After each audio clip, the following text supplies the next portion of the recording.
Do do do do do do do do do do do do do do do do do do do. Good evening, wonderful people. Welcome back to tonight's episode of Our Journey to Dreamland. This evening, we are going to embark on a journey with many stories that will keep us company while we reach the dreamland. So grab your blankies and get ready for our journey. On our journey this evening, we'll open with a story called The Kung Fu Cookie Showdown. In the lively town of Crunchville, where everyone had a sweet tooth, a new threat loomed over the citizens. The Girl Scouts, armed with boxes of cookies, had taken over every street corner. These weren't just any cookies, they were overpriced, tempting treats that could drain the wallets of even the most frugal of townsfolk. But little did these scouts know, a trio of unlikely heroes was about to rise and challenge their cookie empire. Ghost, the spunky leader with a heart full of determination, was the first to notice the cookie crisis. With her sharp eyes and even sharper wit, she knew something had to be done. Alongside her were two of her best friends, Kokoro, a fierce kung fu master who had honed his skills to perfection, and Maxi, a man with an analytical mind who could outthink any opponent. And then there was Obi, the ever-hungry, laid-back member of the group who had a weakness for snacks, especially cookies. One sunny afternoon, the group gathered in their dojo, discussing their plan of attack. We can't let these Girl Scouts get away with charging such outrageous prices for cookies, Ghost declared, her fist clenched in determination. It's up to us to stop them before the whole town goes broke. Kokoro nodded, her stance already poised for action. No cookie is too tough for us to crumble. We show them the power of Kung Fu. Maxi, ever the straight strategist, adjusted his glasses as he spoke. We need a plan that's both efficient and effective. Outfighting them won't be enough. We need to outsmart them. After all, those cookies aren't even made with organic ingredients. Homie, however, was less focused on the mission. His mind was on the Thin Mints. Guys, what if we just bought the cookies? I mean, they're pretty good, right? Ghost shot him her look. Homie, we can't let them win. With the Kung Fu fighting trio, we've got principles to uphold. Kokoro added, our honor is at stake. Homie, we can't let overpriced snacks defeat us. Maxie nodded in agreement. We'll need to expose their tactics to reveal the truth about those prices. We can't let the town fall for this cookie scam. Determined, the group set off into the streets of Crunchville. It didn't take long to find the source of the problem. At the busiest intersection, a group of Girl Scouts, led by a fierce troop leader, had set up shop. They waved their cookie boxes in the air, the sales pitches echoing through the streets. Get your cookies there. Fresh, delicious, and only slightly overpriced. The troop leader called out, her smile as sweet as the cookies she sold. Ghost stepped forward, her hands on her hips. All right, troop leader. We're here to put an end to your cookie scheme.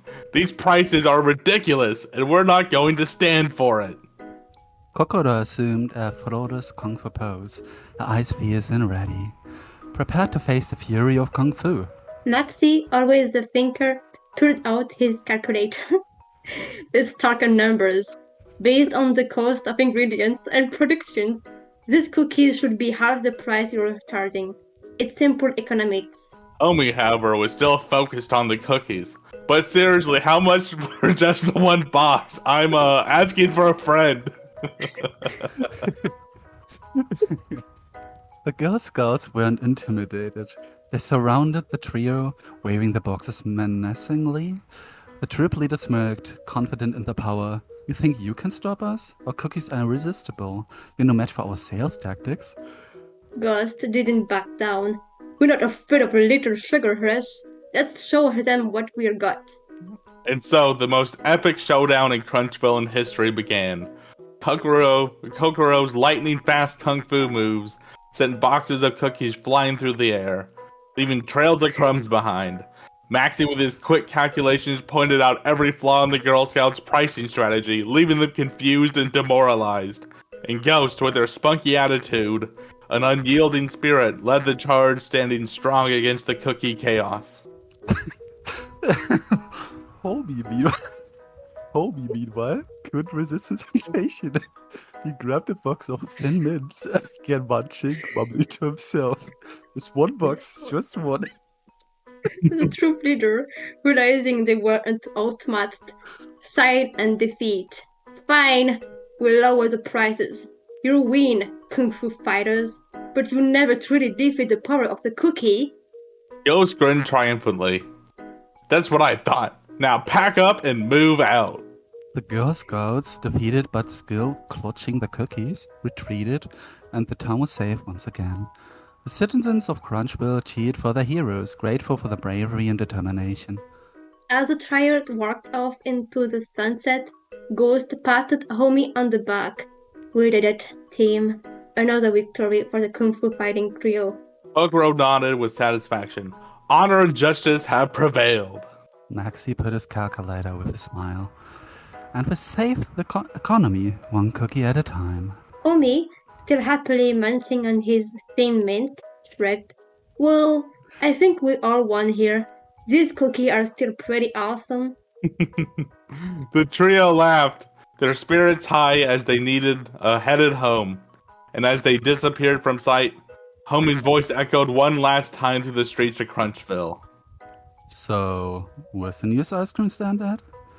The end. Yay!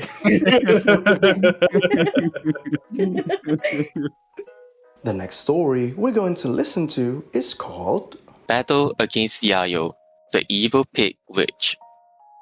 In a dark, enchanted forest filled with twisted trees, eerie fog, and the ominous lair of Yayo, the Evil Pig Witch, a group of unlikely heroes must band together to defeat the unpredictable and cackling Yayo.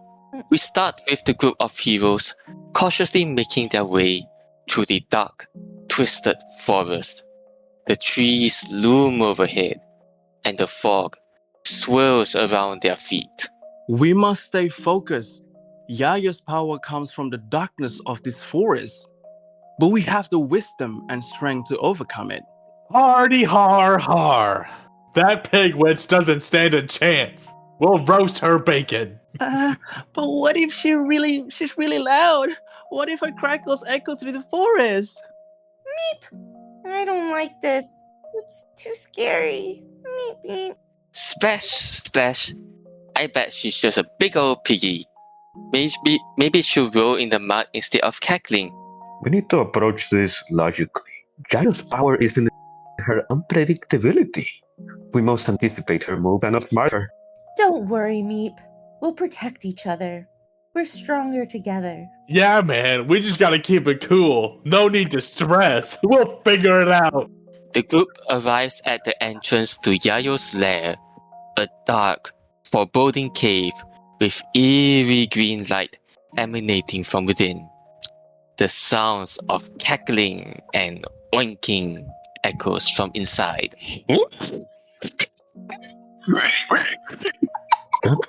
The little ones, I've been waiting for you.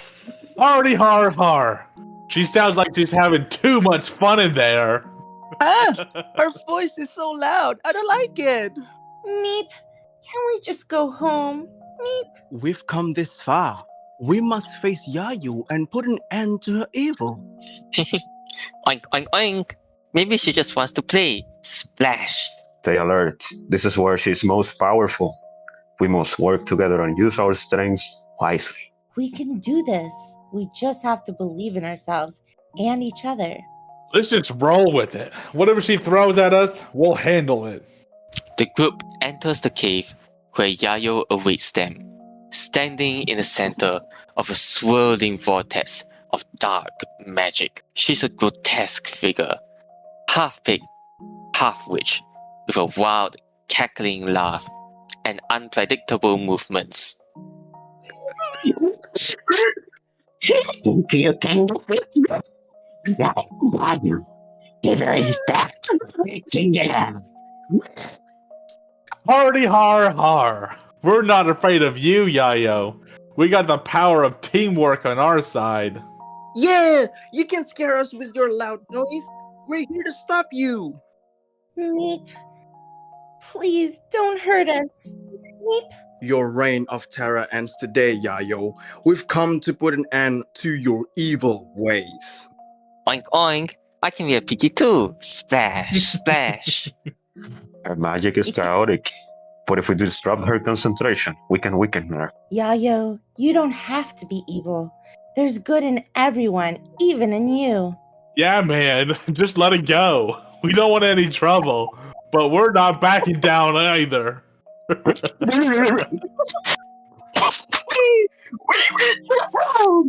You think you can change me?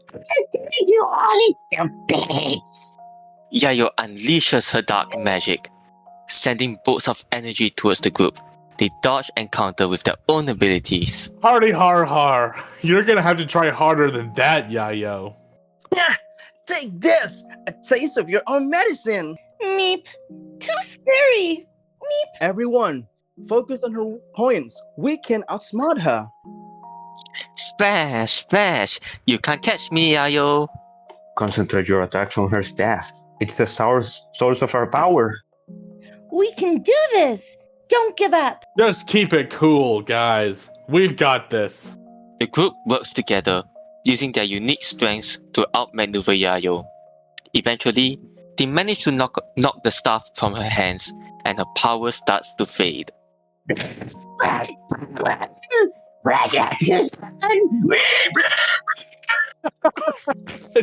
Jesus. Hardy har har. We did it. Yayo's finished.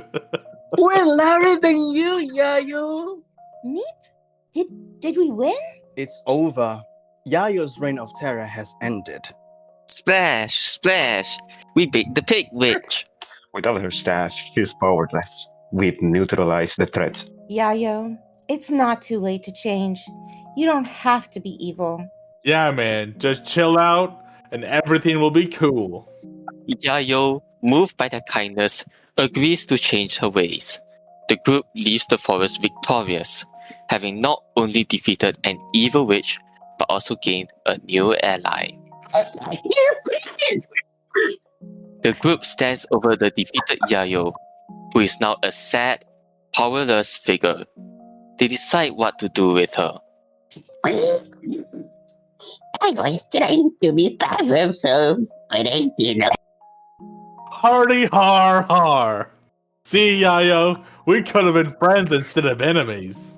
Yeah, and we're louder than you. Meep, you don't have to be bad. Everyone deserves a second chance. Yayo, you can start over. Oink oink. You can be a silly piggy like me. With your powers gone, you can live a normal life. Perhaps even help others. We'll help you if you're willing to change, Yayo. Yeah, just take it easy. Life's better when you live like us. The end.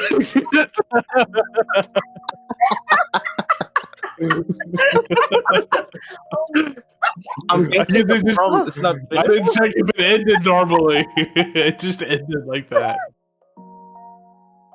Our next story is called Days of the Disappearing Donut.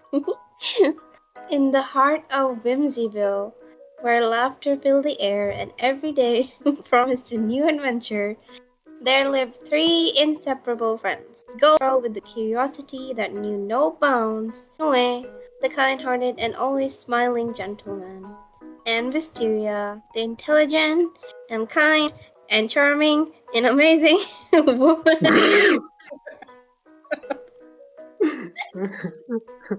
who always knew just the right thing to say.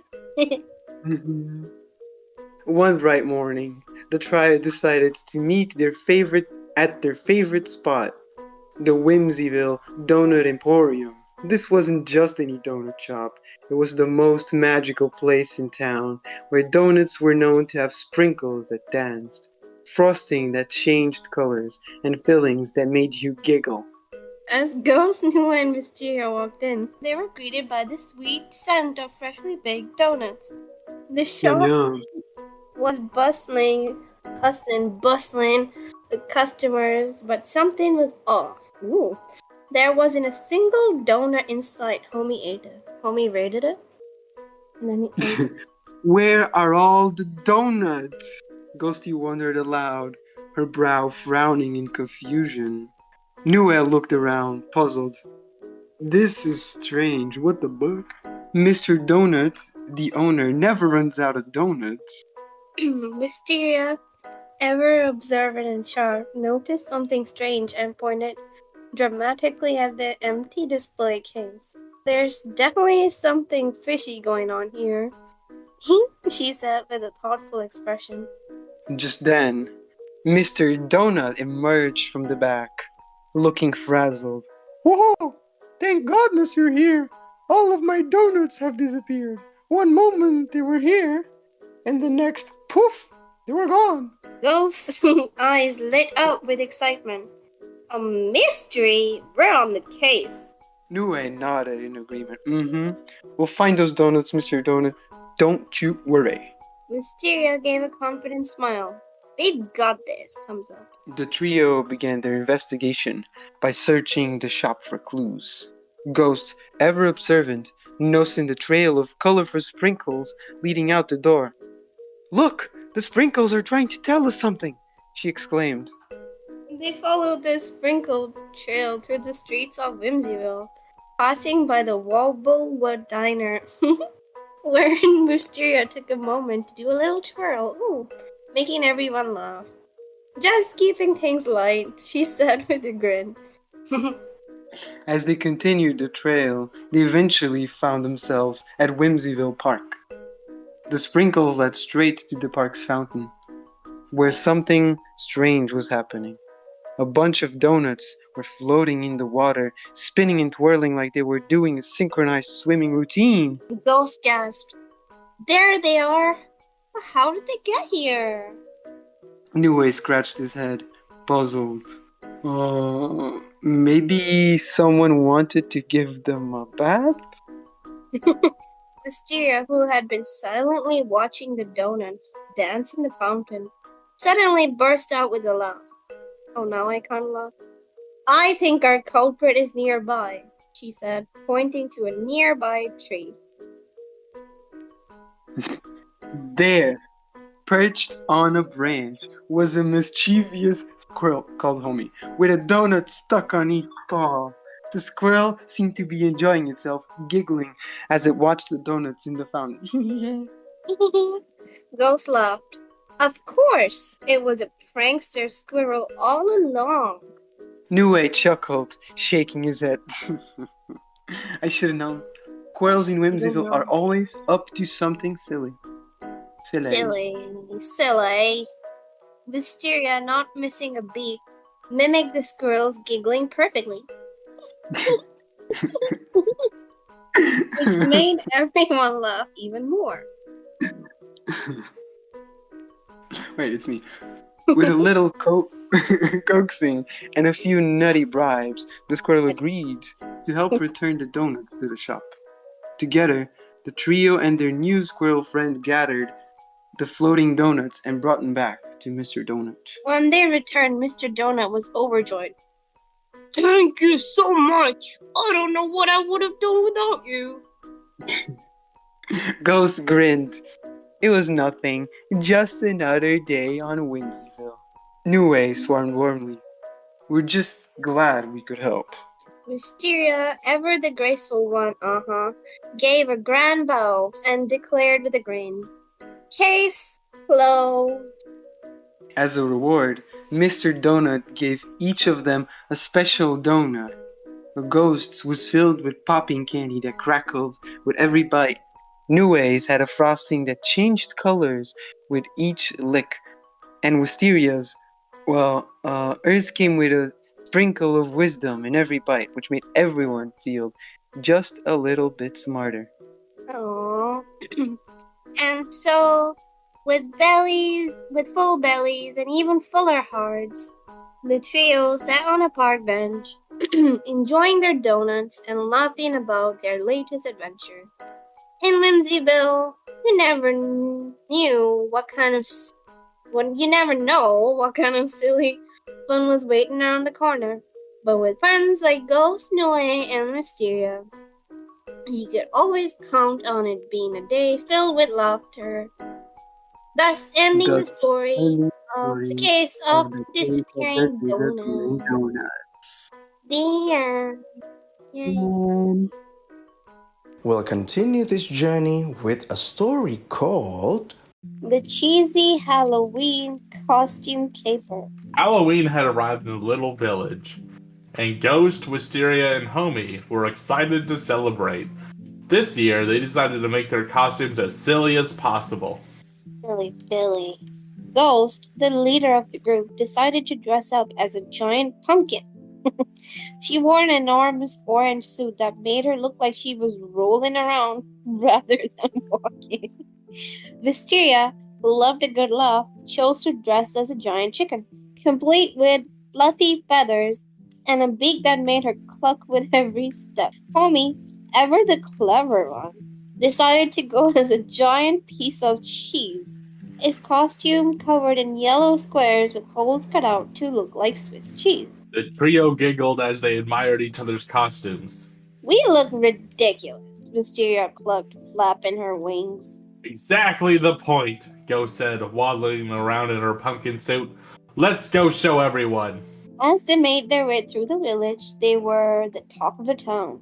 The villagers laughed and complimented their silly outfits, and the trio was invited to all the best Halloween parties. Yay! At each party, there was a table filled with treats, including bowls of cheesy snacks that Homie couldn't resist. This cheese is delicious, Homie exclaimed, grabbing another handful of cheesy puffs. It's the perfect snack for a cheese costume. That's a little cheesy. Wisteria and Ghost joined in, munching on cheesy crackers, cheesy balls, and slices of cheese. I guess they're a cheesy bunch tonight, Wisteria clucked with a laugh. As the night wore on, the trio visited party after party, and at each one they couldn't resist the cheesy snacks. By the time they returned home, they were feeling more stuffed than their costumes. Oh no, Ghost groaned, clutching her pumpkin belly. I think I ate too much cheese. Me too, Wisteria clucked weakly, her feathers drooping. Homie, who was usually the smart one, was the worst off. Why did I think it was a good idea to eat so much cheese while dressed as cheese? He moaned, wobbling in his costume. Wobble wobble. They all collapsed on the couch, groaning in discomfort. Ghost tried to sit up, but rolled right off in her pumpkin suit. Wisteria's beak got stuck in her cheese cracker box. Why am I still eating it? Homie's cheese costume made him feel even cheesier. I think we've learned a valuable lesson tonight, Joe said, trying to take a deep breath. Yeah, Wisteria agreed, her chicken suit feathers ruffled. Never eat too much cheese, no matter how good it is. Homie nodded, still holding his cheesy stomach. And especially not while wearing a cheese costume. Hardy har har! Oh.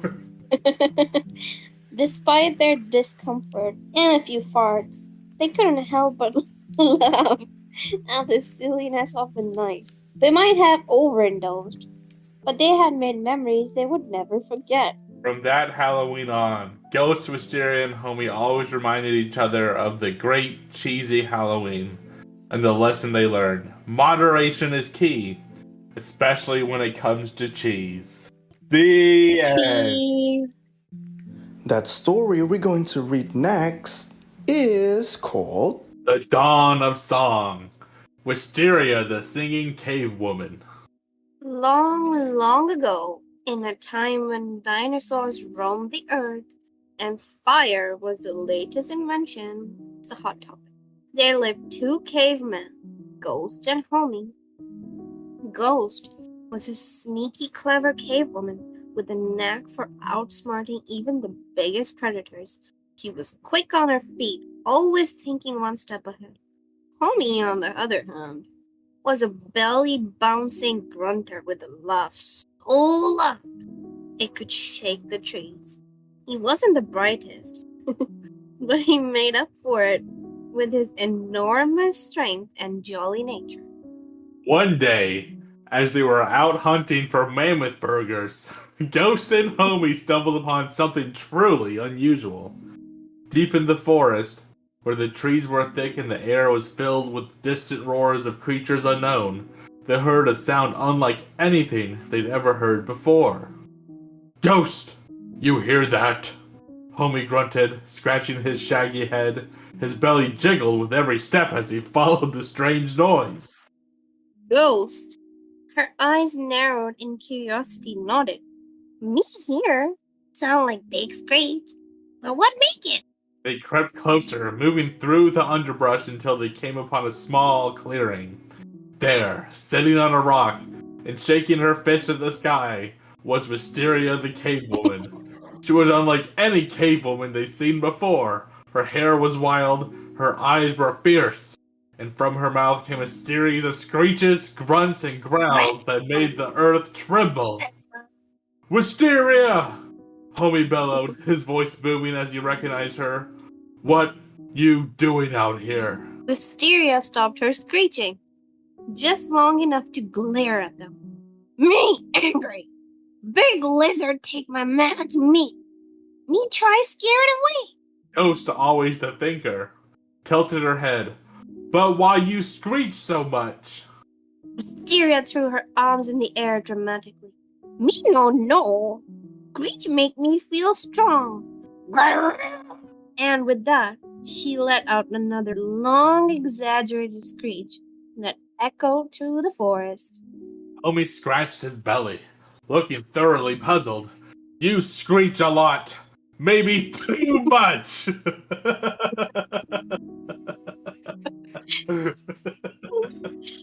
The ghost, who is always quick to pick up on new ideas, began to see something special in Wisteria's screeching. That's right. She noticed how the sounds changed, going high and low, loud and soft. It wasn't just noise, it was something more. Maybe you not just screeching, Ghost said slowly, her brain working hard. Maybe you singing? Wisteria blinked, the word unfamiliar. Singing? What's that? Ghost shrugged, because in truth, she wasn't entirely sure either. But she had a feeling. Singing is like talking, but more noisy. Maybe you first cavewoman to do it. Wisteria's eyes lit up. Me? First at something? Me like that. How me do more of it? Me not know, Ghost admitted. But me think you should try different sounds. Homie, not wanting to be left out, started grunting along with Wisteria's screeches, bouncing his belly with every grunt. Ooh. Help me good at making noise. Ooh. The three of them began experimenting with sounds. Wisteria screeched and growled. But then she tried humming and howling, her voice rising and falling in a way that felt new and exciting. Ghost clapped her hands, keeping a rhythm, while Homie pounded his belly like a drum, added a deep, thudding beat to Wisteria's strange new noises. As they continued, something magical happened. The screeches turned to notes, the grunts became beats, and soon, Wisteria was doing more than just making noise. She was making music. The birds in the trees stopped to listen, the wind seemed to dance along, and even the dinosaurs paused, curious about this new sound. Wisteria, sing! Ghost cheered, hopping up and down. You make music! Wisteria, delighted by this discovery, grinned from ear to ear. Me sing! Me make world hear my voice. This is Wisteria's grunt song. Grunt! Shout! Me big, me strong. No room for doubt. Ooga booga dance around. hump the ground, hear the sound, roar like mammoth, stomp like dino, mysterious song makes heart shine out, grunt and growl, hum and hoot, me sing loud, me feel rude, ooga booga, shake the trees, wind blow wild through the leaves, belly thump and stomp your feet, sing like Wisteria, feel the beat. Homie, ever the enthusiast, joined in with deep, booming chorus of grunts, hoo, hoo, hoo, hoo, hoo, adding to Wisteria's newfound music. Together they made racket that could be heard across the entire valley. So, Wisteria became the first singing cave woman to discover singing. Her songs were wild and free, filled with the sounds of the earth and the sky. Ghost and Homie became her biggest fans, following her everywhere, adding their own goofy songs to her music. From that day on, the once quiet forest was filled with Wisteria's songs, as she screeched and grunted her way into history. The other cave people, hearing the strange but captivating sounds, began to gather around, curious and amazed. Soon, they too tried their hands and voices at this new thing called singing, and the world was never the same. And so, with the belly bouncing grunts, sneaking rhythms, and screeches that soared like eagles, music was born in the age of cavemen. Thanks to Wisteria, the singing cave woman, Ghost, the clever thief, and Homie, the belly bouncing grunter. The end. We're halfway there, and we'll keep going with a story called The Enchanted Forest Frolic. Once upon a time, in the heart of an enchanted forest, three unlikely friends embarked on a whimsical adventure. There was Wisteria, a fairy princess, with a voice that could wake the deepest sleeper, and the sassiest attitude in all the fairyland.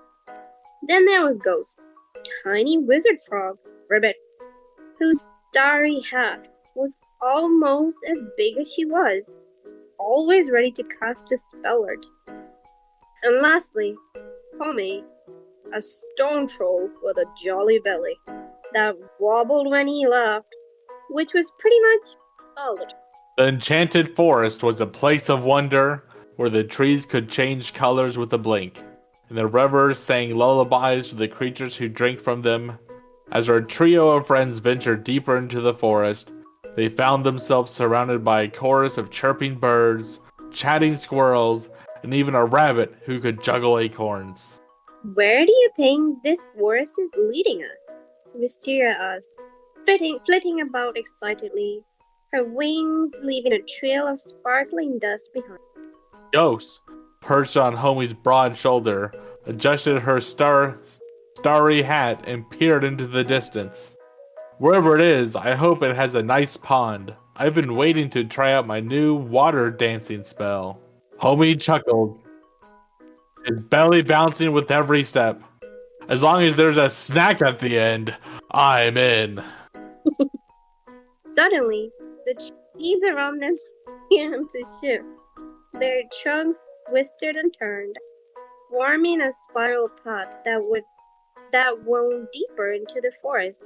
The animals around them, mischievous ragflies, old owls, and even a band of chipmunks, started guiding them along the path. This way! This way! The animals chirped, their little paws pointed in every direction. Well, aren't you all just the cutest little guides? Wisteria explained, twirling in midair. Lead the way, my furry friends. The trio followed the animals as the forest transformed around them. The leaves turned from green to pink to purple, and the ground beneath their feet became soft like marshmallows. Homie couldn't resist bouncing a little, his jolly belly making him wobble even more. As they continued, a group of deer joined in, forming an impromptu parade with the trio at the center. The trees swayed to a rhythm only they could hear, and flowers popped in their pots, blooming in every color imaginable. The forest has a mind of its own, Ghost crowed happily, waving her wand and making tiny fireworks with lights burst above their heads. Let's give it a show. Wisteria needed no further invitation. She started singing a song, her loud voice echoing through the forest. The animals danced along, squirrels twirling on tree branches, and birds diving and soaring in sync with her melody. As the songs reached its peak, the forest opened up into beautiful clearings with a sparkling pond at its center. The water shimmered in shades of blue and gold, and fireflies danced above it, casting a magical glow over the scene. Ghost's eyes lit up. The pond! It's perfect! She leaped off of Homie's shoulder and landed on a lily pad. With a wave of her wand, she cast her water dancing spell, making the surface of the pond ripple, plop, plop, plop, plop, plop, plop, and swirl in patterns of stars. Homie sat by the edge of the pond, clapping his big hands in delight. This is the best day ever, he declared, pulling out a giant sandwich from his pouch, taking a big bite. Wisteria, still buzzing with energy, flitted over to join Ghost on the lily pad. This place is amazing. We should visit here more often. As the night fell, the trio of friends lay back on the soft grass, watching the stars twinkle above them. The animals of the enchanted forest settled down around them, snuggling close to the warm, jolly belly of Homie. And so, in the heart of the ever-changing forest, surrounded by their newfound friends, Wisteria, Ghost, and Homie drifted off to sleep, dreaming of their next silly adventure. The end. The end. Are you ready for the next story? Because this one is called The Great Balloon Rescue. One fine day in the whimsical town of Bumblebrook, Ghost, Wisteria, and Greg decided to spend the afternoon at the annual Bumblebrook Balloon Festival. The sky was dotted with colorful hot air balloons of all shapes and sizes, floating gently like giant bubbles in the breeze. Ghost, a spirited young girl with a mischievous smile, was practically bouncing with excitement. Ooh, I want to ride in the biggest balloon, she declared, pointing to a massive balloon shaped like a giant rubber duck. Greg, who was known for his knack for getting into silly situations, was busy trying to tie his shoelaces. Unfortunately, he was using two different shoes. That sounds like one of which didn't belong to him. Ooh, I'm ready to float, he said with a grin, even though his shoes was clearly mismatched. Obviously a fashion statement. I respect it. Anyways, Wisteria, the kind and wise woman who always had a solution for everything, I don't know, chuckled at her two friends. Let's make sure we don't end up floating away without knowing where we're going, he said, gently adjusting Greg's shoelaces and switching his shoes around. As they wandered through the festival, they came across a booth with a sign that read, Balloon Animal Extravaganza. Try your luck. Ghost's eyes lit up. Let's make balloon animals, she exclaimed. Greg was already in line trying to figure out how to inflate a balloon. After several failed attempts, which resulted in balloons flying around like a wild spaghetti, Wisteria kindly took over. Here, Greg, let me show you, Wisteria said, smiling as she expertly twisted a balloon into the shape of a cat. See? Easy peasy. Yeah, that's easy for you to do. But Greg, never one to give up easily, wanted to make something more unique. He grabbed a bunch of balloons and began twisting and turning them in every direction. After a lot of huffing and puffing, he proudly held up his creation. Ta-da! It's Well, I'm not sure what it is, but it is colorful. That's what I know. Greg announced, showing off what looked like a balloon octopus with wings. Of course, it was an octopus. Ghost giggled. It's perfect, Greg. Let's see if it can fly. Before they knew it, a gust of wind blew through the festival, and Greg's balloon creation was yanked from his hands. The balloon octopus took to the sky, wobbling and flailing as it ascended higher and higher. Oh no! Greg cried. My balloon! It's getting away! No! Without a second thought, Ghost grabbed Wisteria's hand and pulled her toward the nearest hot air balloon, which just so happened to be the giant rubber duck she had her eye on earlier. Come on! We have to rescue it! Greg, not wanting to be left behind, jumped into the basket just as the balloon started to rise. Hey, guys, wait for me! The rubber duck balloon floated up and up, chasing after the balloon octopus that was now tangled in the strings of another hot air balloon, shaped like a giant ice cream cone. Wisteria, ever the voice of reason, calmly took the controls of the balloon. We've got this. Just a little closer. But Ghost, being her adventurous self, had already climbed onto the edge of the basket. I'm going to grab it! I'm going to grab it! She shouted, reaching out as far as she could. Greg, who was trying to hold on to both Ghost and the basket, somehow managed to step on his shoelace again. In a comical twist, he lost his balance and toppled backward, accidentally pulling a lever that sent the rubber duck balloon into a spin. Whoa! Whoa! Greg yelled as the balloon twirled through the sky like a giant carnival ride. Ghost, however, kept her focus. With one last stretch, she grabbed the balloon octopus just as the ice cream cone balloon wobbled past them. Got it! She cheered, holding the squirming balloon animal triumphantly. Wisteria, keeping her cool as always, straightened out the rubber duck balloon and brought it back to a steady float. Great job, Ghosty. Now let's head back before we accidentally join the parade of flying desserts. As they gently descended back to the festival grounds, Greg looked around at his friends, a big smile on his face.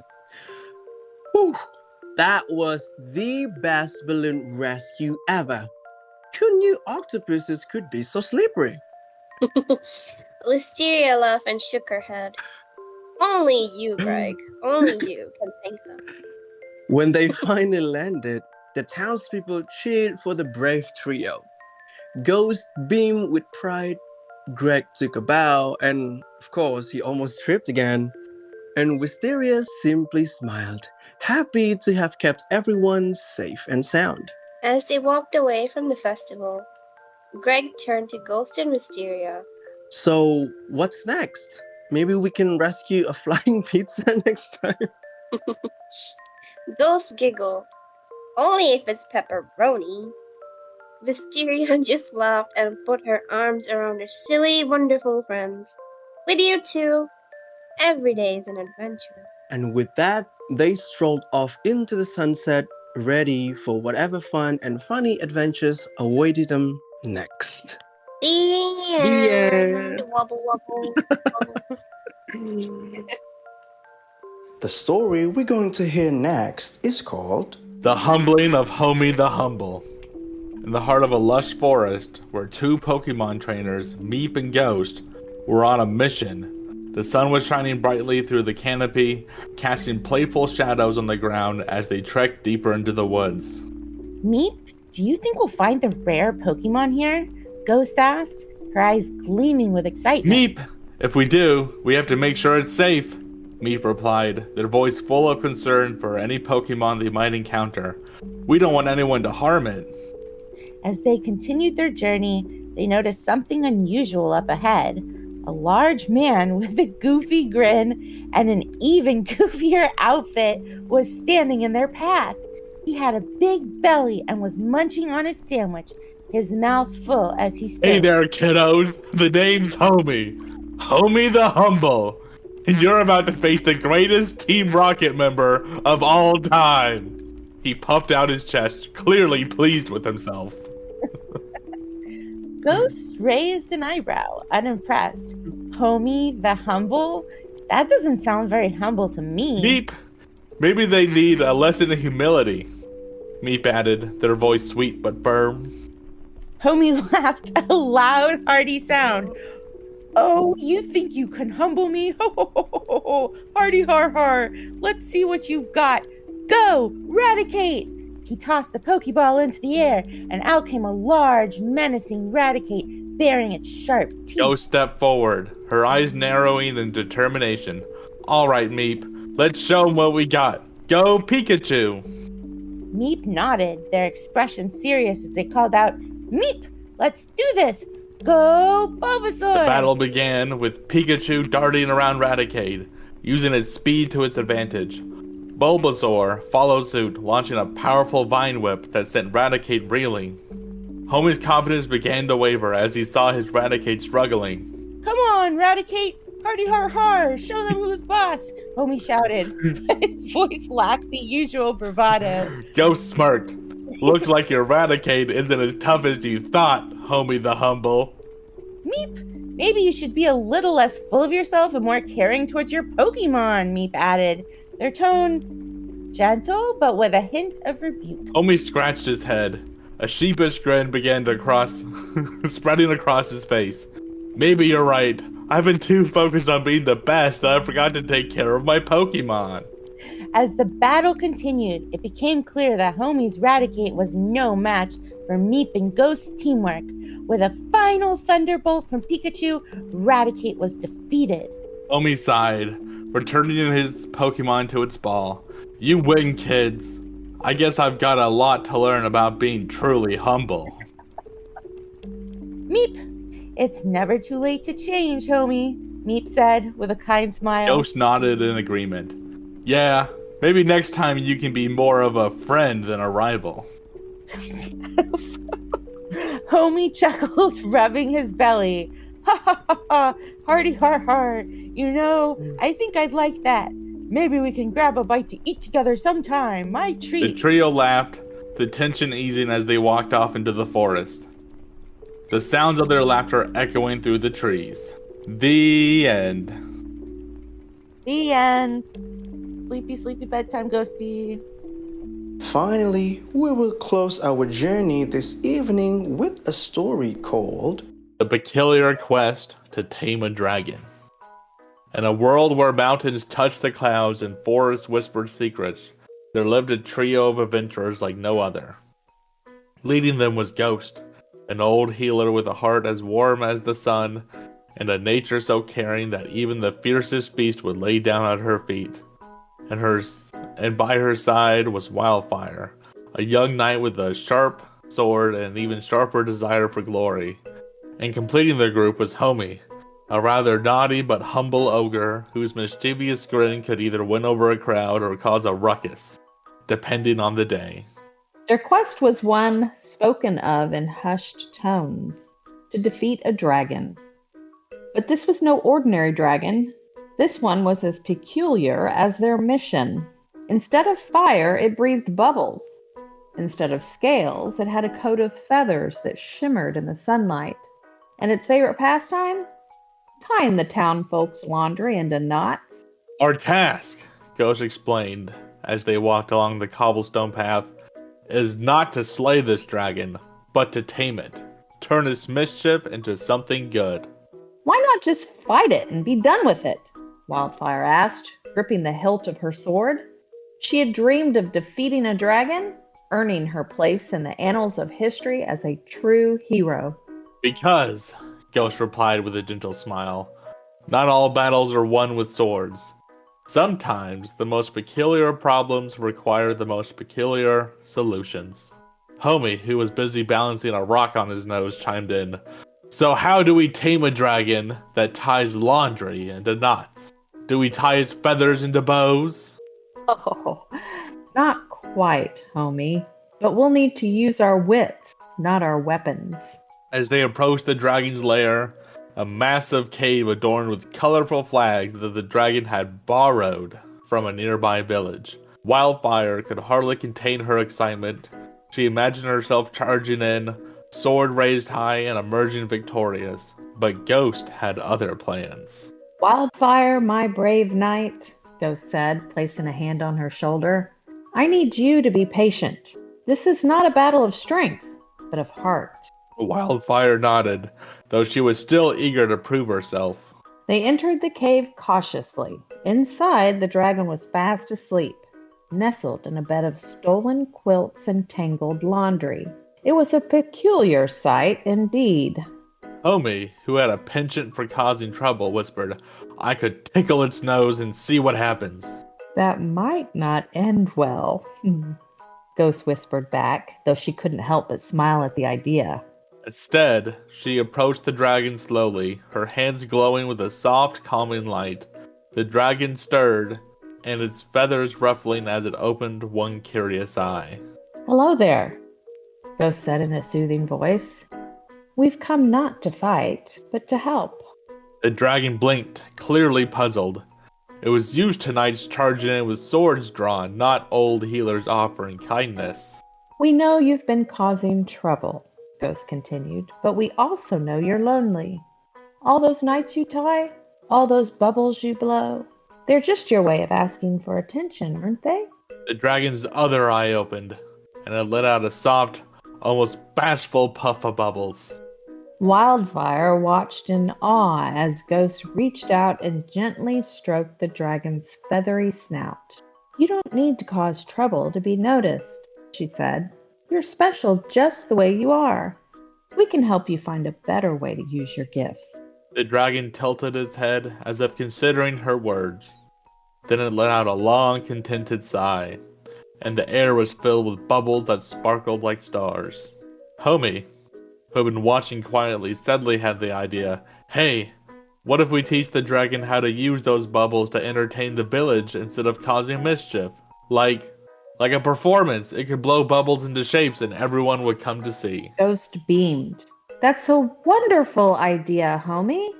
With Wildfire's help, they spent the next few days working with the dragon, teaching it how to create dazzling bubble displays and intricate knots that were more like art than pranks.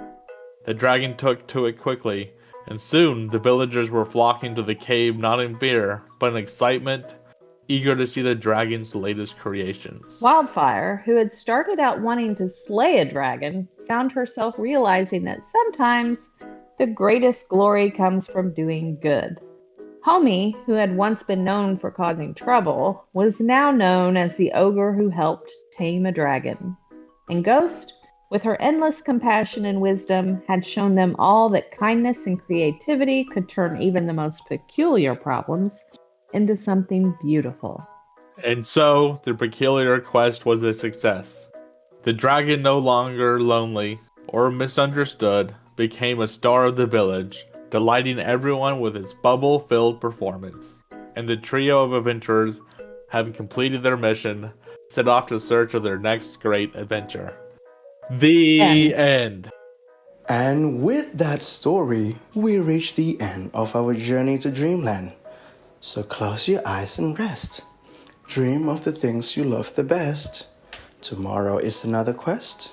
But for now, good night. And remember that you are the best.